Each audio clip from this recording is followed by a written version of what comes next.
اعوذ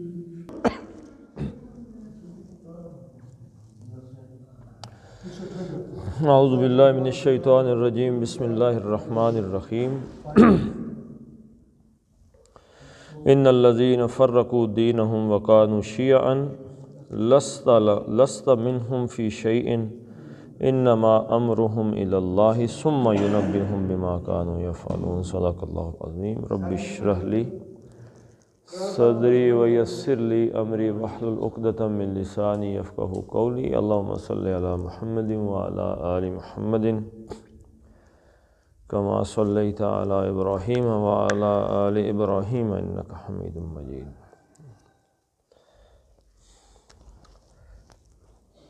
اچھا، پچھلی آیت جو ہے نا، پچھلی آیات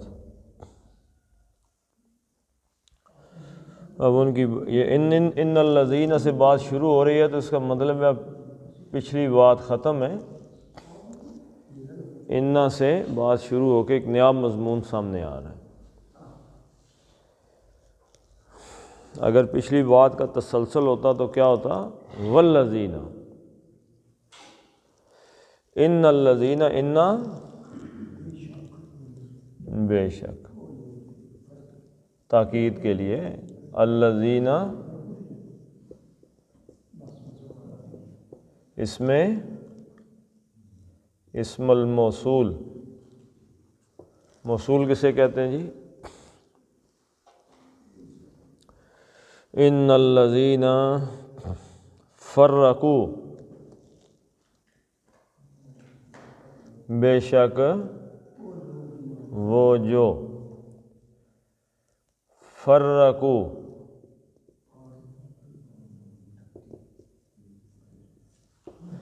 فرقا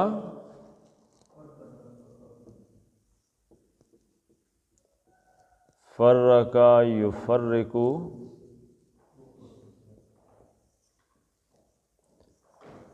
تفریقاً، تفریق کرنا کسے کہتے ہیں جی؟ جدا جدا، جدا جدا کرنا یا فرقہ، فرقہ کر دینا۔ فرقہ، فرقہ بھی اصل میں کیا ہے؟ جدا جدا ہے۔ فرقہ بندی کس چیز کو کہتے ہیں؟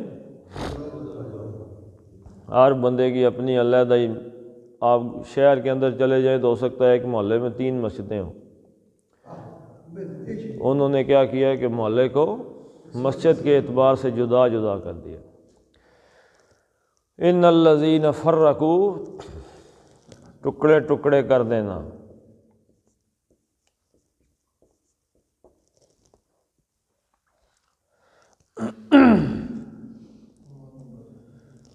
ان الذین، وہ لوگ جنہوں نے فرقوا،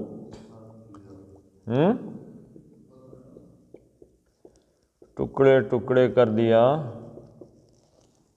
واو الف کی مطلب کیا جی؟ واو الف جمع، زیادہ بندے۔ فرقوا، کس چیز کو ٹکڑے ٹکڑے کر دیا ہے؟ دینا، کیا مطلب ہے جی؟ مفعول، کس چیز کو ٹکڑے کیا؟ جو مفعول ہے۔ دینا ہم، ان کا دین، مرکب اضافی، کا کے کی کے جب مفہوم آتا ہے تو اس کے درمیان تو اس کا مطلب کیا ہوتا ہے؟ مرکب اضافی۔ ویسے بھی کیسے پتہ چل گیا جی مرکب اضافی ہونے کا؟ نہ الف لام ہے نہ تنوین ہے، ٹھیک ہے جی۔ الدین بھی نہیں ہے اور دینن بھی نہیں ہے، دینا ہے، تو یہ مضاف ہو گیا، تو یہ مضاف الیہ۔ ویسے بھی اسم کے ساتھ ضمیر مل کے آئے تو وہ مضاف مضاف الیہ مرکب اضافی ہوتے ہیں۔ ان الذین، بے شک وہ لوگ، فرقوا، جنہوں نے ٹکڑے کر دیا، فرقہ فرقہ کر دیا، دینہم، اپنا دین، وکانوا، اور کانو، 2 معنی ہو گئے اس کے، ہوں گے۔ ایک معنی یہ کہ وہ ہو گئے یا اس کا معنی ہوگا وہ تھے ہی، کانو کا یا کانا کا مطلب ہوتا ہے تھا، یا کانا کا مطلب ہوتا ہے کہ کوئی چیز ہو گئی ہے، ٹھیک ہے، کانو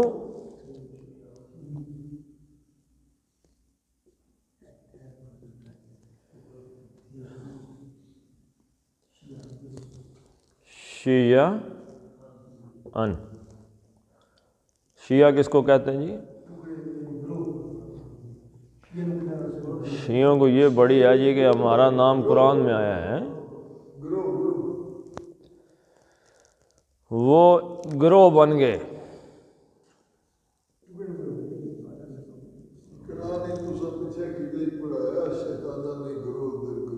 ہاں جی، ان الذین فرقوا دینہم وکانوا شیعاً، وہ لوگ جنہوں بے شک وہ لوگ جنہوں نے دین کو ٹکڑے ٹکڑے کیا اور وہ ہو گئے شیعاً، گروہ گروہ بن گئے وہ، یعنی اللہ تعالیٰ نے گروہ بندی کو پسند نہیں کیا۔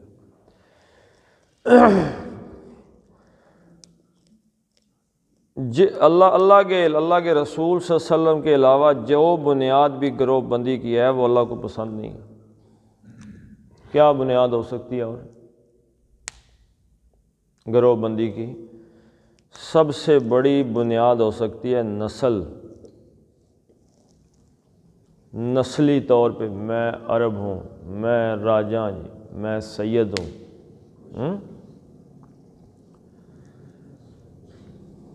نسل ہو سکتی ہے کہ نہیں؟ یہاں پہ ہے یہ نسل والا معاملہ کہ نہیں ہے؟ تو یہ ایک ایسی بنیاد ہے جو اللہ تعالیٰ کو پسند نہیں ہے۔ دوسری کیا چیز ہے جی؟ زبان، زبان کے حوالے سے جی ہم اردو سپیکنگ ہیں، عربی ہیں، پشتو بولنے والے ہیں، سندھی ہیں، ہاں جی، سندھی زبان میں بات کی تو دوسرے نے کہا جی بھائی اپنا پانچوں مانے کے کیا جی؟ پانچوں مانے اپنا آدمی ہے، ٹھیک ہے، اس کو لے لیں۔ تیسری چیز کیا ہو سکتی ہے جی؟ علاقہ، علاقے کے اعتبار سے آدمی کہ میں پنجابی، سندھی، بلوچی، میں سب سے پہلے پاکستان، مرتا ہے اور کوئی مر جائے۔ اللہ تعالیٰ کو ان بنیادوں پر گروہ بندی کرنا پسند نہیں ہے۔ اچھا، اس میں سے بھی ایک اور چیز مزید نکل آتی ہے، وہ ہے شخصیت پرستی کی۔ جی بالکل گروہ بندی ہے شخصیت پرستی کی۔ مثلا اللہ تعالیٰ نے ہمیں رسول اللہ صلی اللہ علیہ وسلم کی اہمیت بتائی ہے کہ اللہ کے بعد اگر کسی کی آپ لوگوں نے بات کرنی ہے، کسی کو اہمیت دینی ہے، کسی کو اوپر اٹھانا ہے، کسی کو سر پہ بٹھانا ہے، کسی کو دل میں جگہ دینی ہے، تو وہ ہستی کون سی ہے؟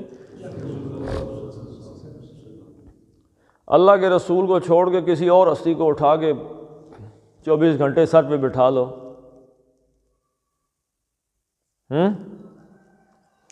اس شخصیت پرستی میں حضرت علی رضی اللہ تعالیٰ عنہ کا نام ہے کہ نہیں ہے جی؟ اللہ کے رسول پیچھے، حضرت علی آگے۔ اچھا، کچھ اہل سنت حضرات میں آپ کو غوث پاک شیخ عبد القادر جیلانی رحمۃ اللہ علیہ، ان کا تذکرہ، تصور حضور صلی اللہ علیہ وسلم سے جو آگے لے جائے ختم، یعنی جو بات بھی گما پھرا کے کہتا ہے جی غوث پاک۔ اصل ذات کون سی ہے جی؟ رسول اللہ، باقی سارے پیچھے ہیں۔ کسی کی ذات کا تذکرہ اللہ کے رسول کی ذات سے بڑھ کے نہیں ہے اور آپ کے علاوہ نہیں ہے۔ اچھا چلیں یہ بھی ٹھیک ہے، آپ کو عبد القادر جیلانی سے، حضرت علی سے محبت ہو سکتی ہے، ہونی چاہیے، کیوں نہیں، یہ تو اس میں تو کوئی حرج نہیں، اس محبت کا تو اللہ تعالیٰ مزید پھل دے گا۔ لیکن شخصیت پرستی کیا ہے؟ آپ ان ذاتوں کی بنیاد پر گروہ بندی کر رہے ہیں، گروہ بندی کہ جی جو حضرت علی کے چاہنے والے ہیں وہ ذرا اس سائڈ پہ ہو جاؤ، ہم سارے ایک علیحدہ سے جتھا ہیں، ہم ایک گروہ ہیں۔ یہ بات نعرہ غوثیہ، یعنی کسی ایک شخصیت کی بنیاد پہ گروہ بندی کر لینی، یہ اسلام کو پسند نہیں ہے۔ باقی آپ محبت کرنا تو کوئی نہیں ہے، عبد القادر جیلانی سے محبت کرنی چاہیے، کیوں نہیں کرنی چاہیے؟ حضرت علی سے محبت کرنی چاہیے، اس لیے کہ وہ تو اللہ کے رسول صلی اللہ علیہ وسلم کے داماد ہیں، بہت بڑی شخصیت ہیں، صحابہ کرام میں بہت بڑا مقام ہے۔ ٹھیک ہے جی، تو اللہ تعالیٰ یہ جو لفظ یہاں پہ لکھ دیا نا شیعان، اللہ تعالیٰ جو گروہ بندی ہے اس کو پسند نہیں کرتا، جو کسی اور بنیاد پہ بندے اکٹھے ہو جائیں کہ چلو جی ہم اس بنیاد پہ اکٹھے ہو جاتے ہیں۔ یعنی آج کوئی بندہ اپنی پارٹی بنا لے مسواک کی بنیاد پہ، مسواک پارٹی، مسواک مارنا اللہ کے رسول کی سنت ہے، اب مسواک کی بنیاد پہ ایک جتھا بن جائے نیا جی ہم مسواک والے، شلوار قمیض پارٹی آ گئی، نئی پارٹیاں بن رہی، اپنی مرضی سے دین بن رہے ہیں۔ تو گروہ بندی اس بنیاد پہ محبت کرنا اور ہے، اور اس بنیاد پہ جتھا بن جانا، گروہ بندی کر لینا، یہ اللہ تعالیٰ کو پسند نہیں۔ کانوا شیعا لست منہم فی شیء،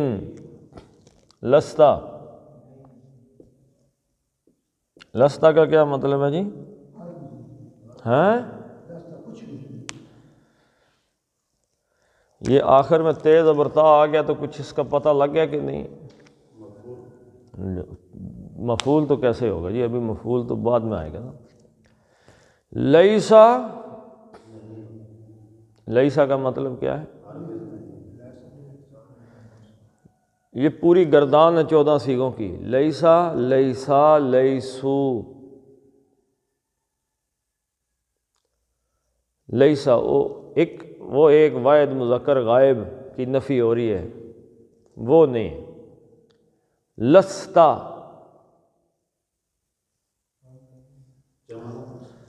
انعما اس ایک نے انعام کیا، انعمو ان سب نے کیا، انعمت اس عورت نے انعام کیا، انعمتا تو نے انعام کیا۔ تو یہ جو تا زبر تا ہے اس کا مطلب کیا ہے؟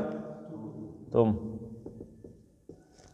لستم تم سارے، لستو میں، لسنا ہم،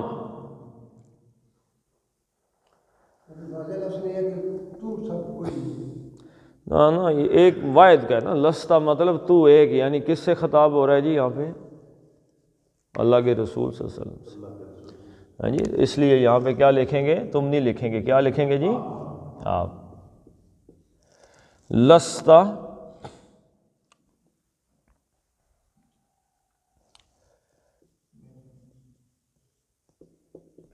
من ہم، من سے، ہم ان میں سے،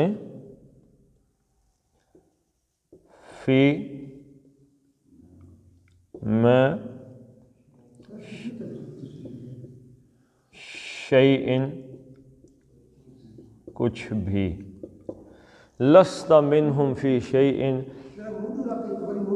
ایک منٹ میں کرتا ہوں، لست منہم آپ نہیں ہیں، منہم ان میں سے کچھ بھی، یعنی آپ کا ان سے کوئی تعلق نہیں۔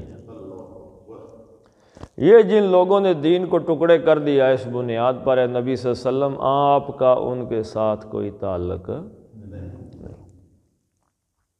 یہ بات ذہن میں رکھ لیں، کسی ایک بنیاد پر، کسی شخصیت کی بنیاد پر، کسی نسل کی بنیاد پر، کسی زبان کی بنیاد پر اگر آپ نے ایک گروہ بندی کر کے اپنے آپ کو باقیوں سے علیحدہ کر لیا ہے تو اللہ کہہ رہا ہے اے نبی صلی اللہ علیہ وسلم ان لوگوں کے ساتھ آپ کا کوئی تعلق واسطہ نہیں۔ اللہ تو کہتا ہے کہ یہ جو درمیان میں اختلاف کی وجوہات بننے والی چیزیں ہیں ان کو ختم۔ کیسے مثال آپ کو دیں جی؟ مدینے میں جب حضور صلی اللہ علیہ وسلم پہنچے تو 2 بڑے قبائل تھے، اوس، خزرج۔ یہ کیا کرتے رہتے تھے؟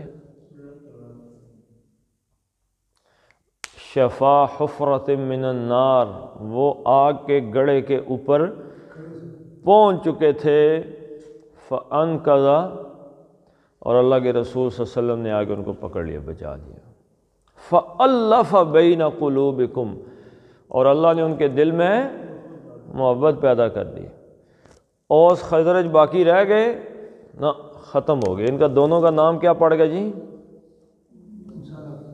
انصار مدینہ۔ قبائل باقی تھے لیکن اب قبائل کی بنیاد پہ جھگڑا نہیں تھا۔ یہودی ایک بوڑھا تھا جو ایک واقعہ میں ملتا ہے، وہ آیا، مدینے کے لوگ سارے اوس خزرج کے بیٹھے ہوئے تھے، تو پرانی جنگوں کی باتیں کرنے لگا جو اوس اور خزرج میں آپس میں ہوتی تھیں، کہ تمہارے باپ نے ایسے تلوار نکالی تھی، اس کو اس نے یہ کیا تھا۔ اب اس سے پہلے کہ اوس خزرج دوبارہ آپس میں لڑ پڑتے، اللہ کے رسول صلی اللہ علیہ وسلم تشریف لے آئے، اور آپ نے آگے کہا کہ عجب بات ہے کہ میں ابھی موجود ہوں اور تم دوبارہ جہالت کی طرف جا رہے ہو۔ تو اللہ کے رسول نے نسل پرستی، زبان پرستی، علاقہ پرستی، شخصیت پرستی کی بنیاد پہ بننے والے جو جتھے ہیں، جو گروہ ہیں، ان کی حوصلہ شکنی کی ہے۔ اللہ تعالیٰ کہہ رہا ہے کہ اے نبی صلی اللہ علیہ وسلم، یہ جو گروہ جتھے بن چکے ہیں، آپ کا ان کے ساتھ کوئی تعلق نہیں ہے۔ کل اگر ایک مسواک پارٹی چلی جاتی ہے، یا شلوار پارٹی چلی جاتی ہے، یا قمیص پارٹی، تو اللہ کے رسول کہیں گے اچھا تم نے اس بنیاد پہ میری امت کو تفریق کیا تھا، میرا تمہارے ساتھ کوئی تعلق واسطہ نہیں۔ تو اللہ تعالیٰ کے رسول صلی اللہ علیہ وسلم مکمل دین کی بات کرتے ہیں، سب کو ساتھ لے کے چلنے کی بات کرتے ہیں۔ اپنا علیحدہ سے ایک بنا لینے کا، اپنی علیحدہ سے کوئی نشانی بنا لینا، اس چیز کو ڈسکریج کیا جاتا ہے۔ لست منہم فی شیء انما امرہم الی اللہ،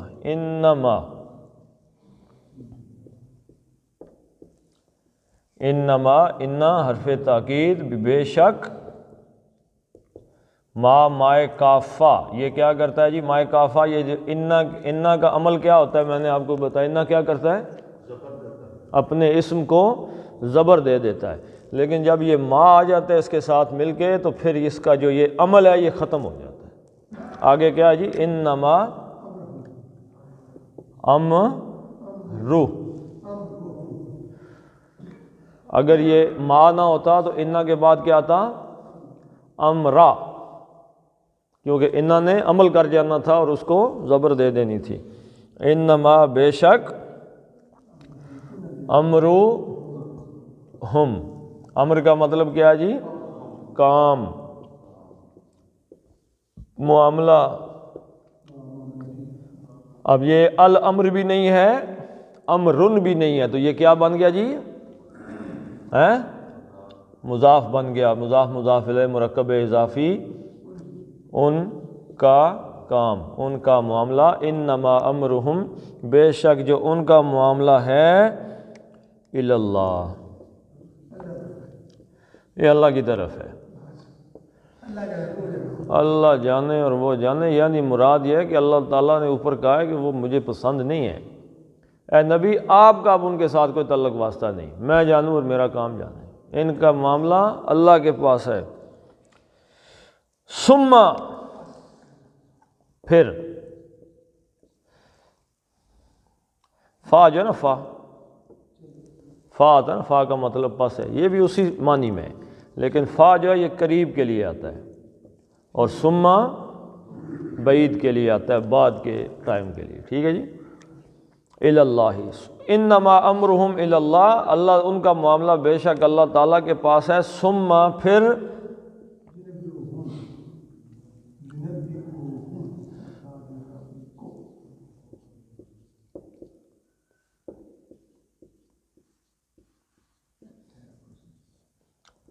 ینبئہم، اس کے دو ٹکڑے، ینبئو اور ہم ضمیر آ گئی، ینبئو فعل آ گیا۔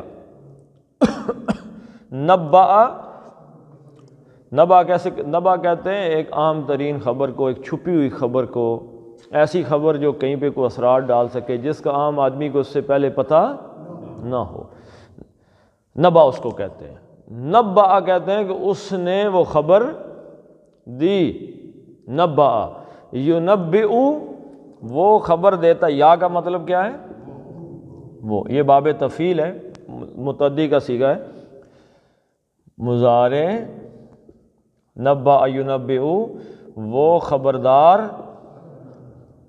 کرے، ثم آ گیا نا پھر، ثم کا مطلب پھر آگے مستقبل کی بات ہے، ثم وہ خبردار کرے گا ہم ان کو سے مراد کیا ہے جی؟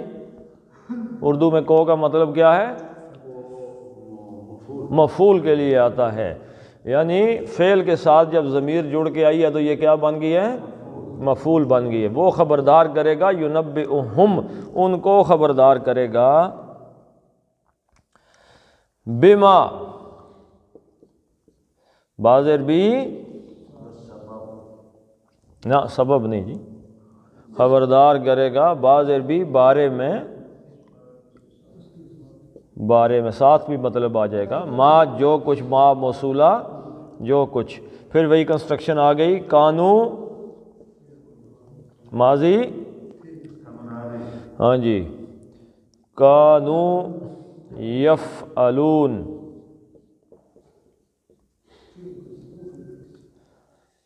فعل کس چیز کو کہتے ہیں جی؟ کام کو، وہ کام کرتے رہے ہیں، جو کام پیچھے ہوتا رہا، جو کام ایک وہ کرتے رہے ہیں زندگی میں، وہ اللہ تعالیٰ ان کو خبردار کر دے گا کہ یہ کام تم نے امت کو تقسیم کیا ہے، تقسیم۔ اللہ تعالیٰ ایک آج یہودی جو ہے نا، یہودی وہ نیو ورلڈ آرڈر کی بات کرتے ہیں، آپ میں سے پتہ نہیں کس کس کو پتہ ہے۔ نیو ورلڈ آرڈر مین Jew world order, new world order ایک آرڈر کہتے ہیں قانون کو، نیو ورلڈ آرڈر ایک ایسا قانون جو پوری دنیا پہ نافذ ہو، ون ورلڈ ایک دنیا، یعنی ایک بندے کی حکومت، وہ دجال کے لیے پوری دنیا کو گلوبل ولیج بنا چکے ہیں۔ تو نیو ورلڈ آرڈر مین جیو ورلڈ آرڈر، جیو کا کیا مطلب ہے؟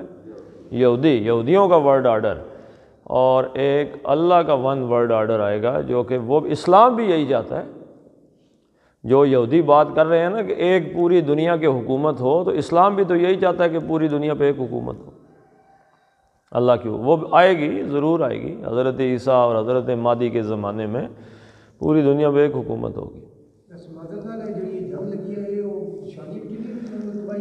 جی بالکل،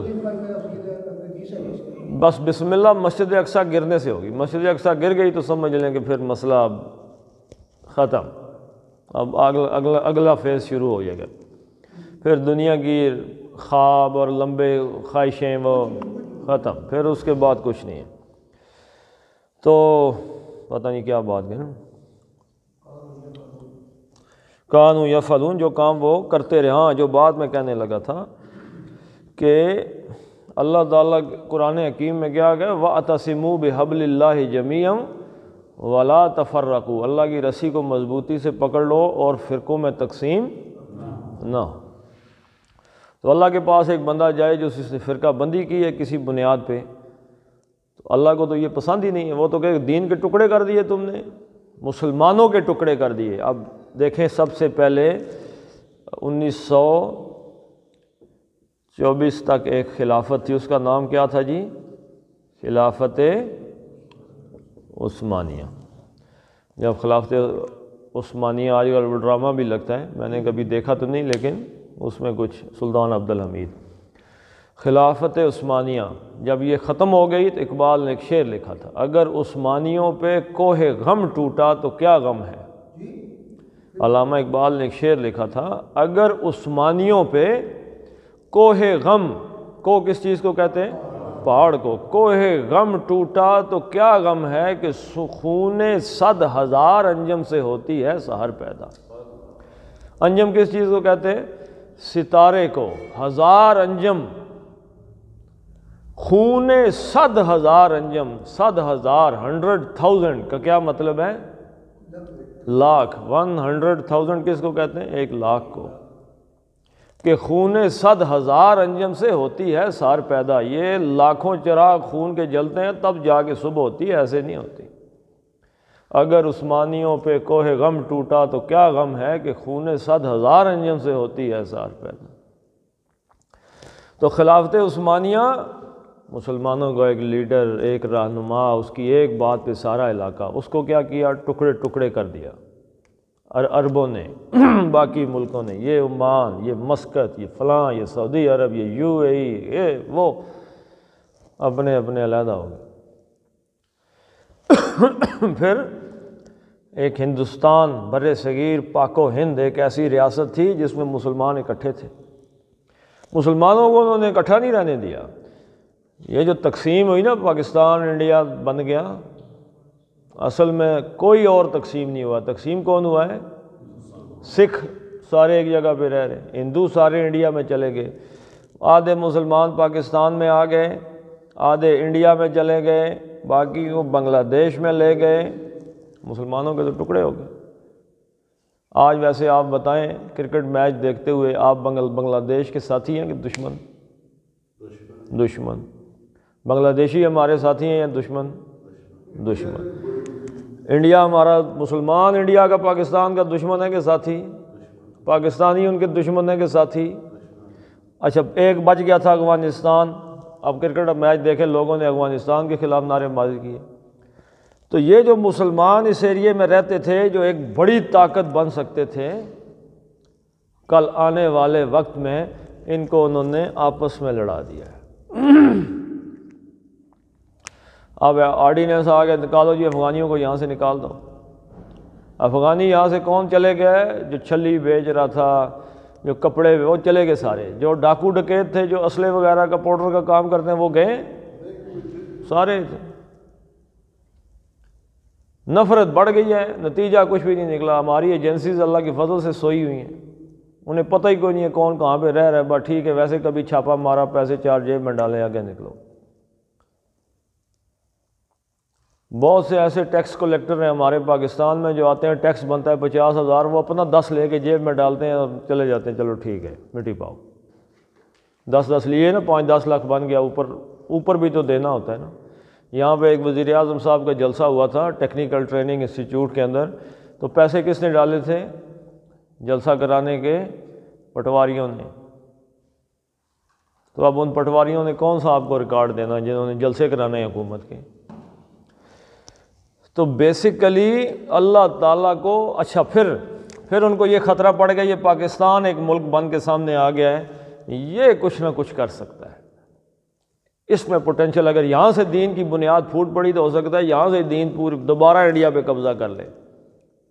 لہٰذا ان کو مزید تقسیم کر دیا، people party, Noon league, P T I, Maulana Fazl الرحمان، تحریک لبیک، یہ آپس میں لڑ رہے۔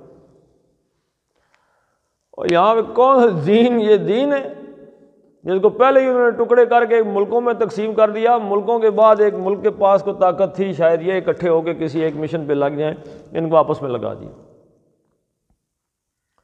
اچھا، جو پہلے بنیادی 4 اختلاف تھے ہمارے اندر، امام ابو حنیفہ، امام مالک، امام شافعی، امام احمد بن حنبل، آپ ان کی آراء پڑھ لیں، وہ ایک دوسرے کا احترام کرتے ہیں۔ وہ ایک دوسرے کا، امام شافعی رحمۃ اللہ علیہ رفع یدین کے ساتھ نماز پڑھتے تھے، رفع یدین کے ساتھ۔ جب وہ عراق آئے اور امام ابو حنیفہ رحمۃ اللہ علیہ کی جہاں پہ قبر ہے اس کے ساتھ مسجد ہے، اس مسجد میں نماز پڑھی تو رفع یدین نہیں کیا۔ وہ یہ سمجھتے تھے کہ رفع یدین کے ساتھ نماز پڑھنا زیادہ بہتر ہے۔ رفع یدین کی بنیاد پہ انہوں نے کوئی پارٹی نہیں بنائی۔ تو جب امام ابو حنیفہ رحمۃ اللہ علیہ کی مسجد میں نماز پڑھی تو رفع یدین ہی نہیں کیا۔ انہوں نے کہا جی رفع یدین کیوں نہیں کیا؟ انہوں نے کہا کہ ان کا احترام کیا ہے میں نے۔ لیکن جب پاکستان کے انڈیا کا معاملہ آیا تو یہاں پہ دیوبندی، بریلوی، اہل حدیث، فلاں، آپ ان سے بات کریں ایک دوسرے پہ کفر کے فتوے لگاتے ہیں۔ یہ اتحاد کی بات نہیں کرتے، تفریق کی بات کرتے ہیں، فرقے بندی کی بات کرتے ہیں۔ یہ جتنے مرضی اچھے کام کر لیں، جو امت کو پھاڑنے کی بات کرے، امت کو ٹکڑے کرنے کی بات کرے، اللہ تعالیٰ کو وہ بندہ پسند نہیں ہے، ناپسند ہے۔ آپ کی ایک رائے ہو سکتی ہے، آپ اپنی رائے دیں، میری رائے یہ ہے، میں دین کا یہ مطلب سمجھاؤں۔ اب اس کا یہ مطلب نہیں اس کی بنیاد پہ ایک جتھا بنا کے باقیوں کے چلو تساں ادھر تساں ادھر، ہم جو ہیں وہ ہمارے مقابلے کی کوئی شخصیت نہیں۔ تو یاد رکھیے گا بیسیکلی شیطان کا کام ٹکڑے کرنا ہے، جدا کرنا، علیحدہ کرنا ہے، اللہ اور اس کے رسول کا کام جدا کرنا۔ پتہ نہیں ایک کسی کی کہانی جو ہے وہ کہ کوئی کسی بادشاہ کی کہانی ہے، وہ مرحوم راجہ ظہیر صاحب نے سنائی تھی، ان کی کیسٹ تھی ایک، تو ہم سنتے تھے کہ کوئی بادشاہ تھا تو اس نے کہا جی مجھے تحفہ دو، تو دو بندے تحفہ لے کے آئے، ایک نے کینچی تحفہ لایا، ایک کینچی، بڑی اس کو خوبصورتی سے اس نے سجایا، کینچی کو پیک کیا کہ تحفہ دیا، دوسرا چھوٹی سی سوئی لے آئے، تو بادشاہ نے کینچی ریجیکٹ کر دی، سوئی قبول کر لی۔ تو اس نے کہا جی کینچی پہ بڑی محنت ہوئی، کتنی خوبصورت کینچی بنا کے لائے تھے، آپ نے ریجیکٹ کر دی۔ اس نے کہا کینچی کا کام جدا کرنا ہے، پھاڑنا ہے، علیحدہ کرنا ہے، جبکہ سوئی کا کام جوڑنا ہے۔ سوئی چھوٹی سی ہے لیکن جوڑ دیتی ہے، تو جوڑی ہوئی چیز کی اہمیت ہے، ٹکڑے ہوئی چیز کی تو کوئی اہمیت نہیں۔ تو یہی اگر ہم عام حالات میں اپنے گاؤں میں اپنی برادری میں لگا لیں تو جو لوگ جدا کرتے رہتے ہیں، اس میں غیبت آ جاتی ہے، جھوٹ آ جاتا ہے، بہتان درازی آ جاتی ہے، یہ اس کے پاس بیٹھ کے اس کے خلاف باتیں، اس کے پاس بیٹھ کے اس کے خلاف باتیں، یہ الٹی سیدھی چلاتے رہتے ہیں، بیسیکلی چھوٹے لیول پہ وہ بھی یہی کام کرتے ہیں، اور اللہ تعالیٰ کو ایسے لوگ بھی پسند نہیں ہے۔ 3 جگہ جھوٹ بولنے کی اجازت ہے دین میں، کون سی 3 جگہ جی؟ کہ ہاں راضی نامہ کرانے کے لیے آپ جھوٹ بول سکتے ہیں، 2 بندے لڑ پڑے ہیں نا، تو ان میں آپ راضی نامہ صلح کرانا چاہتے ہیں تو ایک بندے کے پاس جا کے دوسرے بندے کی ایسی جھوٹی باتیں کہہ سکتے ہیں، جی آپ کے بارے میں بڑا اچھا سوچ رہا تھا، کوئی نہیں، وہ لڑنا نہیں چاہتا، اس کے پاس جا کے کہیں یہی باتیں کہیں، جی وہ بھی آپ کے بارے میں اچھا سوچتا ہے۔ اب اگر وہاں جا کے، کیونکہ ناراضگی میں تو بندہ سخت باتیں ہی کرتا ہے نا، وہ سچی باتیں کرنی تو وہ لڑائی زندگی میں ختم نہیں ہوتا۔ دوسرا جھوٹ کون بول سکتا ہے جی؟ میاں بیوی کے درمیان، میاں کو تو چاہیے کہ وہ جھوٹ بولے تو اللہ کے فضل سے گھر بچا سکتا ہے، ویسے مشکل ہی کام ہے۔ اور تیسری چیز جو ہے وہ ہے کسی کی جان بچانا۔ اگر آپ کو پتہ ہے کہ فلاں آدمی اس کو مارنا چاہتے ہیں یا وغیرہ، تو وہ آپ سے پتہ کرتے ہیں کدھر، تو پھر نہیں۔ ایک اور جگہ بھی ہے، اگر آپ سے کوئی یہ بندہ پتہ کرے جی کہ میں اپنی بیٹی یا بیٹے کا رشتہ فلاں گھر میں کرنا چاہتا ہوں، آپ کی رائے کیا ہے، تو پھر وہاں پہ آپ نے جھوٹ نہیں بولنا، 100% سچی رائے دینی ہے۔ ویسے اگر کوئی بندہ پتہ کرے کہ آپ کے گاؤں کا فلاں بندہ کیسا ہے تو کہیے الحمدللہ اچھا آدمی ہے، لیکن اگر رشتے کے حوالے سے پتہ کرے تو پھر 100% سچی رائے دینی، کیونکہ پھر ان کی زندگیاں تباہ ہوتی ہیں۔ چلیں جی پڑھ لیتے ہیں اس کو۔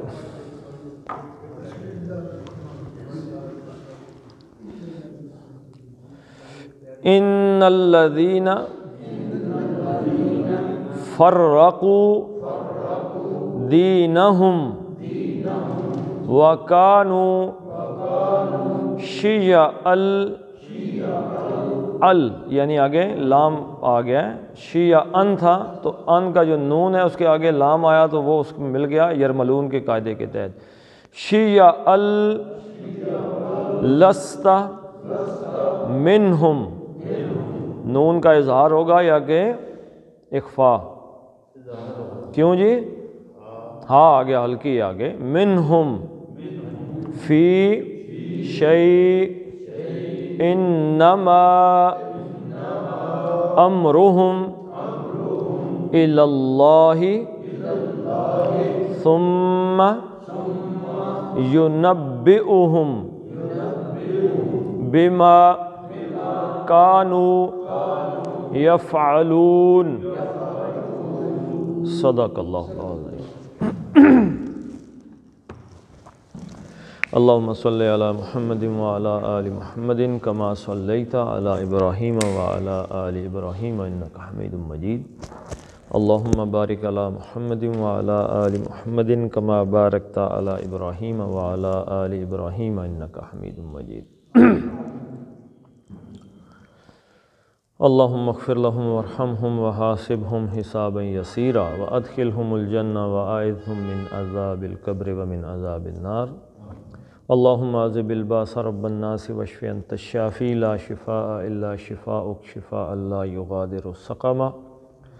ربنا فاغفر لنا ذنوبنا وکفر عنا سیئاتنا وتوفنا مع الابرار۔ استغفر اللہ ربی من کل ذنب واتوب الیہ، فصلی اللہ تعالی علی خیر خلقہ محمد۔